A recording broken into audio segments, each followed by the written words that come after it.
This is what the morning looks like when you have to move to a new country with 2 toddlers and way too much luggage.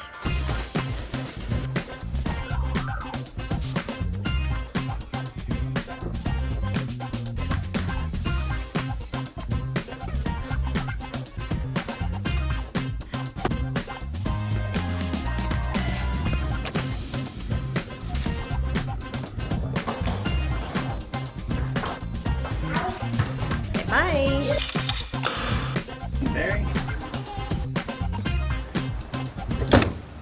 That job literally has never gotten easier. We just spent a week in Latvia and today it is time to move to our next country, and that is Lithuania. We like to keep our weekly driving routine to no more than 4 hours and usually much closer to the 2.5 hour mark. That seems to be our sweet spot for less arguing in the car. Now, we've done a lot of driving over the past 2.5 years, including completing a whole lap of Australia. So long days in the car isn't new to us, but it's definitely still not super fun. I love it. Callie. Car is so full. Go Mila and Callie, you guys got this. Lava, chicken. Steve's lava chicken. It's lava time. Yeah, Mila. We've made it to Kaunas. But now for the fun part, getting all this stuff out of the car and finding our apartment. Please, lava chicken, now you're ringing the bell. That's not quite right. If you can't tell, that was the theme song for our car ride today. And no, they have not watched the Minecraft movie. That would be much too scary for them. But they have heard Steve's Lava Chicken song repeatedly. Callie has 2 speeds, and that's either slow like a turtle, barely moving at all, or like super fast, like a cheetah, and you can't really catch up with her. Yeah, this place is looking a bit rough around the edges. Hopefully it's a bit prettier inside. Oh, look, it just changed. It got nice. Here we go, guys. I think we're here. Yay, it's not yucky. It is cute and cozy though. As long as it's got a kettle, I'm pretty happy. Thank goodness for a microwave. Yes, we got a fridge. What else do you need? Except maybe a dishwasher, but being here for such a short time doesn't matter too much. And then a little bathroom. Nice little bathroom. Oh, baby girl. Me too. We have been dreaming of this day. Aircon! Aircon! Yes, we've missed you. I've got some bad news about the aircon. It doesn't work. Still no aircon in Europe. You know when you're a kid, you could get those little surprises from like the toy shop and stuff for like $2, and you wouldn't know what's inside because it's packed in this really funny wrapping. And you open it up and it's actually a really good gift inside. That's kind of what a lot of apartments in Europe are like. So when we first get into an apartment, Tom usually has to do a bit of work. That doesn't look like work. And I'll usually get to setting up the rooms. So that's mainly the beds and putting all the stuff in the fridge and making sure that we've got dinner tonight. We do have 2 blow-up beds that we bring for the kids, but I'd prefer to try and only get one of them out if I have to. So we usually do a bit of moving around when we first get somewhere. I'm wondering if we can use this lounge as Mila's bed. Not really sure what I'm doing here. Nothing so far is working that well. I was gonna use the sofa bed for Mila, but there's no bedding, so back to, I guess, blow-up beds. 3 hours later. Gotta do this 2 times. Yeah. Do you think that's going to help, Mummy? Or make it harder?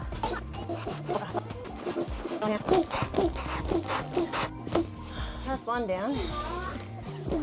Oh, this one doesn't work. It's a much slower one. Gotta get it ready, Callie. I need a rest too. Done. And that is why I wanted to use the sofa bed. And now I've just got to figure out where to put all of these bags. And yes, he did stop mucking around and he is working. So I've managed to put one of the suitcases in a cupboard because we don't really need it this weekend. And then the other 2 suitcases I've laid down next to the bed, which does sort of suck for Tom because that's his side of the bed. I haven't had any ice bricks ever since leaving home in Australia because they took them away from me at airport security. So instead of that, we've been using baby carrots and really gross. This lasagna has been with us for like over a month now, defrosting and then freezing again. So make sure you don't eat this lasagna if you come and visit us. So this is probably the 3rd or 4th time now that this has happened, and the peanut butter seems to have exploded. Yes. Oh my gosh, I'm not excited for this. Oh. Yeah, the lid is not strong. The reason we did have that weird open peanut butter is because we are desensitizing Mila. So I don't just have a random peanut butter packet for no reason. but kind of regretting bringing it now because everything is covered in peanut butter. Absolute fail. And now that the hard part's over, we can actually go out and enjoy this place. So we started our morning off nice and early here in Kaunas, and then we headed out for breakfast, but of course the cafe was not open yet because we are in Europe. So the girls got to play at the playground, which they had such a good time at. Tell me you're Australian without telling me you're Australian. Where are all the people? 8:30 in the morning, guys. Huge pro though. You get the playground to yourself. And now we've driven out to the old town and it's so nice in here. I honestly feel like I've been miniaturized and put into one of those like miniature towns that they make when you go visit museums. And one thing that you'll learn when you travel with your kids is that you've got to really take your time, do things a lot slower than you maybe would without them, and don't expect to get too much done in one morning. That's something that we've gotten really used to doing. And a good example is right now we were trying to walk around the old town to see it a bit more, and we've been stopped at a beautiful little garden bed and the girls want to play here for a little while, so we said sure, why not?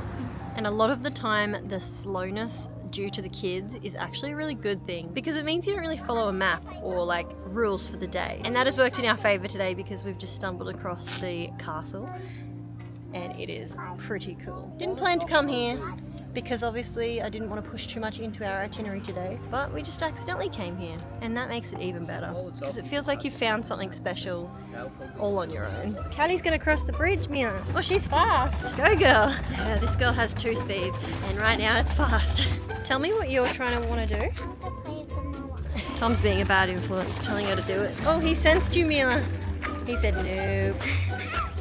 Callie can't be trusted with a mower, Tom. I think we're confusing it. Run, Mila. It's gonna get ya. I hope its senses are good. Was that as fun as you hoped it would be? So it's now the next morning and we're currently packing up to move on to our next location. We don't normally move this often and we actually usually stay in one place for a full week, but we're trying something a bit different this time we're in Europe. That does mean our time here in Kaunas is over just as quick as it began, but I'm really excited to head to our next place. So let's hit the road. Somehow even waking up at like 6 o'clock, we still managed to make it late for a checkout at 11. 59 and the door shuts. The first load of many. And this is one of those reasons why I love having our own car to get around, because just a couple of weeks ago in Helsinki we had to get on a ferry to get to Tallinn. It was the most stressful day that we've had traveling in a long time. We just kept getting the taxis cancelling on us all the time. It was very stressful. So this is one of the reasons why I like having a car, because all we've got to do is get out of that door by 11 AM and then we're free to do whatever we want to do for the rest of the day. We did it, guys. Yeah! And this is why people don't film travel days, because it's actually not possible. Somehow I gotta push a bag and a pram and video. I found a new technique. Doesn't work the best. I knew that was gonna happen. Oh man. Lucky we're not in a rush. I hope our laptop's on in that one. So this is exactly why you don't film on travel days. So we'll see you guys soon. So we have arrived in Vilnius. Thankfully it was only a 1.5 hour drive to get here. It was nice and easy. But the biggest problem for today is that we can't check in until 3 and it's currently 12:30. So we found a park up in the middle of the town. But our issue was that when we got the parking, we had to use coins. Of course, we're out of all of our Euro coins. So we had to go find an ATM. And then of course you've got notes. So you've got to change that for coins. So we've been on a bit of a mission and we've been trying to do it as quick as possible because the meter men around here are like so speedy. We have already gotten one fine while being in the Baltics and it's only been a couple weeks, so we're really trying to avoid that again. So we've got to get back to the parking before we get another fine. I swear I'm watching a man write us a ticket right now. Tom's run down the street, all the way at the bottom of the street here. Yeah, it was definitely him writing us a ticket. And now Tom's trying to get out of this parking fine. Oh man. Is that a fine in your hand? Yeah. How much is it? How do you feel about that, Tom? I bet you're real. They love giving you parking fines within 5 to 10 minutes of pulling up. It's literally why we were like basically running to the ATM. Apparently it wasn't fast enough. Lesson learnt, guys. Don't travel in your car without some flippin' coins. I know the car can cause a lot of problems, but it can also fix a lot of problems. For example, right now we are able to walk around the town without all of our luggage, and we can just simply wait for check-in without being stuck somewhere at a train station or somewhere with 100 bags. So very grateful for our car, even though it cost us a fine today. So we're finally able to check in, and this is another one of those lucky dip apartments where you arrive and you kind of look around and you're like, what have I booked? It's just a thing you've got to get used to when you're traveling around Europe. But I really think it will be pretty on the inside. We've just got to wait and see. Okay, here we go. Is it a lucky dip? Oh my gosh. You want to go first? She's brave. Let's see what our house is like. Oh, it is a lucky dip. These little apartments just always surprise me. You just walk into the... And then it's just so nice when you walk inside. It's very nice. Such a big kitchen compared to what we've been having. I've got an actual oven, full-size fridge. Wow, that is. Look at the shower. And then our nice bedroom down here. Let's just check if it's next. Checking if it's comfy. Okay, this really isn't simple. Will that do? Right away. This is very nice. There's a laundry. Oh yes, laundry. This will usually happen every time we arrive somewhere. Mila, what are you making? A coffee house. Look how many pillows there is. So many pillows in this apartment. I'm using all of them. Tell them what you slept on as your pillow last night. Harry's jacket and Mummy's jumper. And look at how many pillows you have tonight. So many.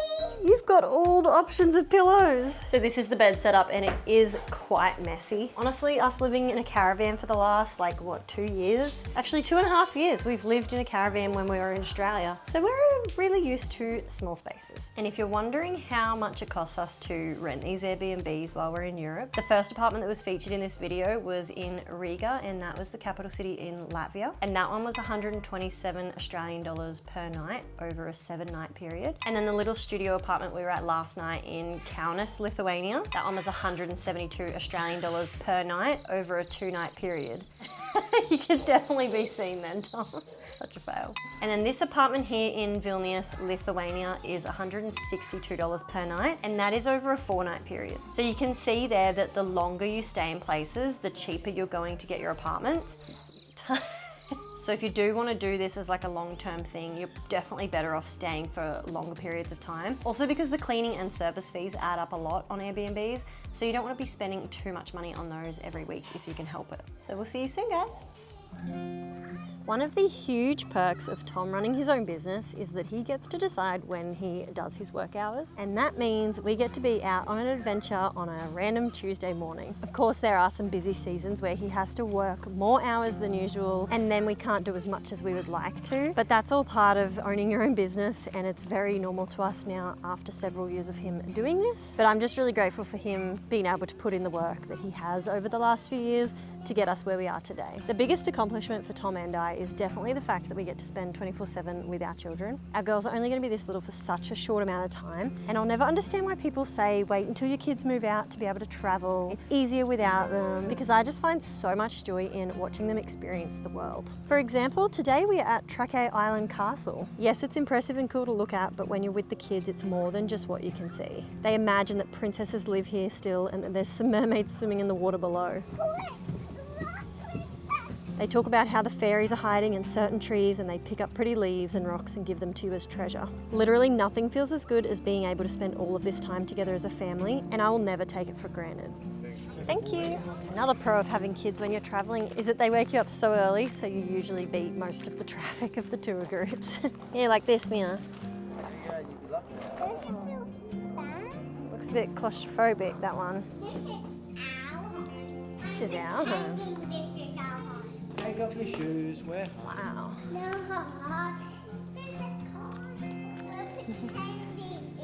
I'm ready to go up to our tower. But the trick about doing these sort of things with the kids is that they're not interested that much. They like looking at the natural things and the actual castle, but as soon as it's museum related, they're out of there. So it's a very big struggle for us to learn anything while we're actually here. Callie, we're going this way now, honey. She just makes it her game of the day to just run as fast through the museum as possible.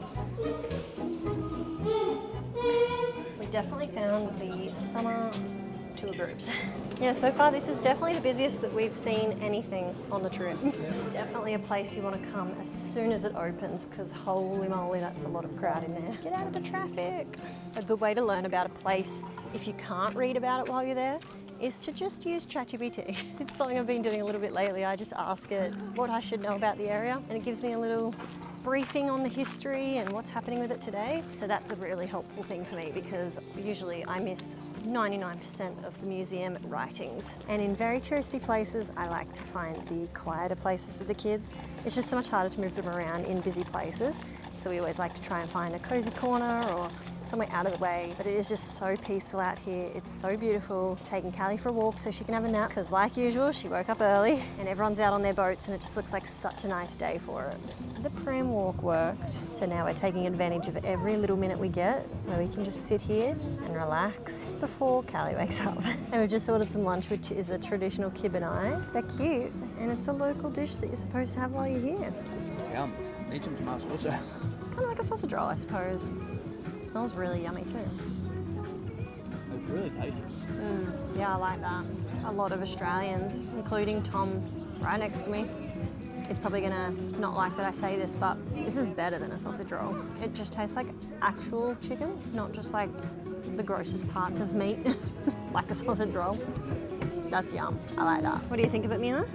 And someone's vacated the pram. She's come to join us. I think she smelt the food. Oh, those wasps. Don't shake him too much. I'm coming on, take them too much. Well, he gets angry if we shake him too much. Just leave him, Callie. Oh, it's very creepy. He wants your berries. Those both are so cute. Are they? Pretty confident we'll be paying tourist prices for these, but we've got a pretty good view, so it's probably worth it.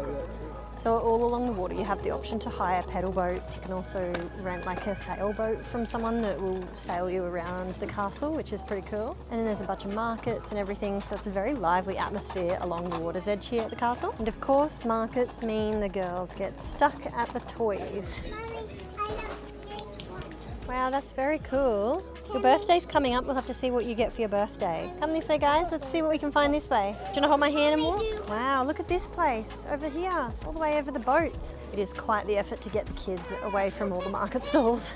But we're going to end the video here, guys. I really hope you enjoyed watching a very realistic travel life for us. And if you have any questions about us traveling with our kids, make sure you just leave a comment below and I'll reply to you there. Otherwise, next week we're going to be in Prague, so if you want to see what we get up to there with the kids, then hit that subscribe button. Thank you so much for watching, guys. See you then.